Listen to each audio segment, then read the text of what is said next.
And that pretty much concludes the art of hosting. So now I'm gonna get into like, the questions I got a friend of mine to send me. So basically she's been wanting to host, but then, she just keeps pulling back. And she basically asked me for pointers and I told her that I was actually creating this video, which is wonderful. And then I told her to, send me questions that you would like me to answer in this video. And she sent them. So let's get into it. Okay, so I have my phone here. Her first question is, what is your advice for people with different friend groups? How do you go about potentially merging them in a dinner event? Good question. I have a partner, and before we started dating, we all had our own friends, and then we merged, and then we all became one big happy family. So dinner parties are still, my friends, your friends. Let's merge everyone together. So my advice is, know the people that you are inviting. These are your friends. You know their personalities. You know how they mingle. You know what ticks and what does not. You know what I mean? So knowing their personality and knowing who to invite for what. Like, I would like to think that myself and my partner, we have a lot of friends.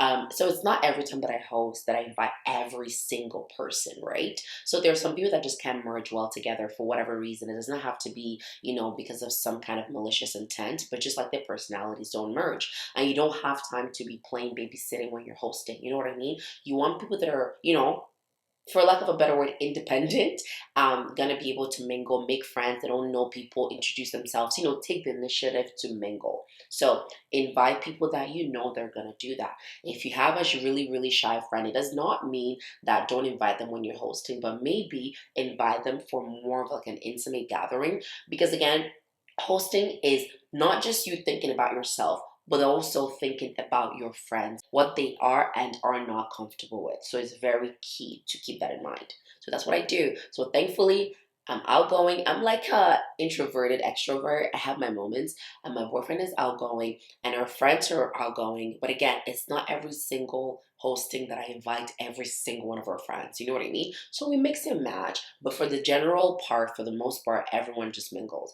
If you don't know someone, you walk up to the person, you introduce yourself, spark a conversation, and you keep it moving. But I also have games that, bring people together. My advice would be, know the kind of friends you're inviting. Do they merge well? Make sure you have games in order to keep people engaged, even if they don't merge. That gives them the opportunity to begin merging.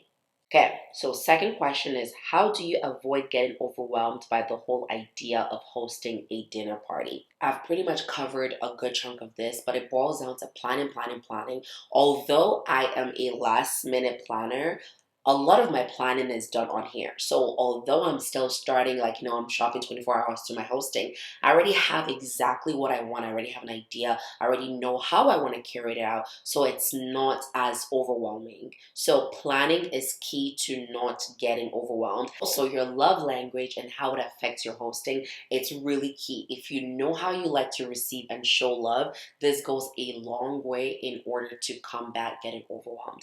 I still get overwhelmed. I'm like a host queen at this point. I host a lot, but I still get overwhelmed. But I then remember the reason why I'm doing the hosting in the first place, and I get my ish together and I make it happen. It's like, do you not want to see this idea come to fruition? Do you not want to see this idea come to life? Do you not want to see your tablescape look amazing at the end? Come on. Like, do you not want to see it from here to real life? That for me is enough motivation to make me not feel overwhelmed. So important to have people around you willing to help. You know what I mean? Like, my partner is forever willing to help. Sometimes I get stressed a little, I get overwhelmed a little. He's like, okay, what can I do? How can I help? Do you want me to do this? So essentially being able to ask for help if you need help, and being surrounded by people that are willing to step in, that really does go a long way when it comes to managing your overwhelming feelings. Next question is, do you struggle with getting everyone to be available at a certain time?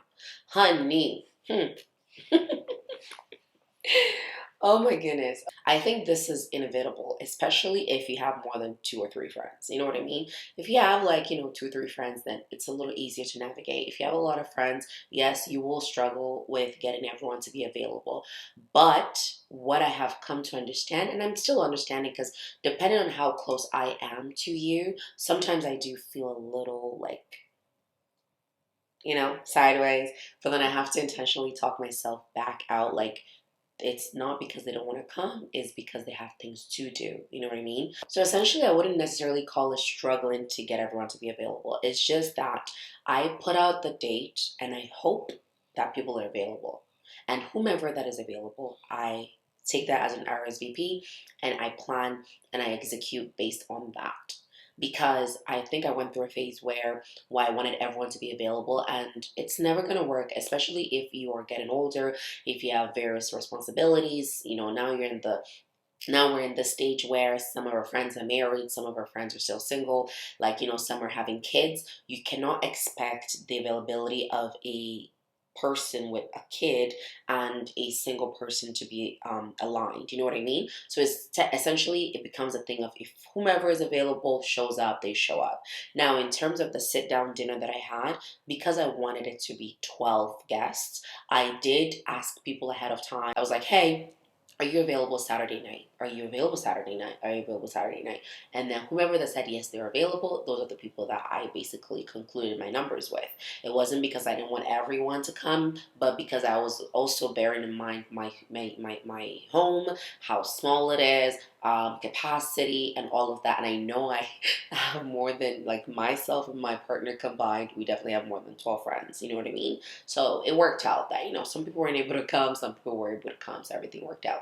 But what I will say is, as a friend, if your friend is putting in the effort to host you for a dinner party, for whatever it is, night in their home, that takes a lot of planning. It takes a lot of effort. It takes money. You know what I mean? So it's also good for you to be intentional about your friendship. Show up for your friends the way you want to, if you want them to show up for you. So if you're always busy, like, no, I'm working, no, I can't come, no, this, no, this, no, that, it also gets to the friend. But anyway, yeah, so if your friend is always trying to put something together, show up for them so that in return they will show up for you. But yeah, I wouldn't necessarily consider it a struggle. Next question. How do you keep your guests engaged organically? Good question. So when she asked this, I was a little thrown with the organically. Like, organically to me means just let everyone be. Like, don't do anything. And that's not my hosting style. Like, I want games planned. I want conversation cards on deck. Basically, I interject to make sure that the interactions are ongoing and they're genuine and they're lasting. I don't necessarily just let people be. My partner is the opposite, because when he has people over, he's actually such a let people just be, like, let them be. But it's not that I don't let people be. I have my, moments. I might let you be maybe before, like, when you arrive. Like I said, I like to serve things at the same time. So in that mingling, I'm letting you be. I'm not facilitating anything. And then during dinner, I may facilitate one or two things, but majority of it is also very organic. But after dinner, and I like games. I like things that are going to keep my guests engaged and make sure that they have a good time. So I would not necessarily say, like, I keep them organically engaged each time. I intervene, but in a good way. It's like a good balance. I think instead of saying, how do I keep my guests engaged organically, I would answer, how do I keep my guests engaged, period. And that's with games, like I said, conversation cards, just genuine conversation. And thankfully, my friends are also, like, outgoing, so they chime in as well. I'm not like hosting people and I'm like, okay, I gotta say the next thing. I have to say this. If I don't say this, no one is gonna say anything. No. It's like a nice collective where everyone is showing up, everyone is conversing, and when I get to step in and facilitate things or spark or ignite things, I do that as well. But it's just like a wholesome effort. It's not just me. So that's how I'm able to keep my guests engaged throughout the night. And I'm a very, like, experience-based person. I don't want to have my guests walk away from my hosting and they're like, oh, okay, we just ate and we just sat and we just, chatted the next person, someone next to you. I want them to be like, I had a good time, I had fun. So I make sure that my evenings are well curated.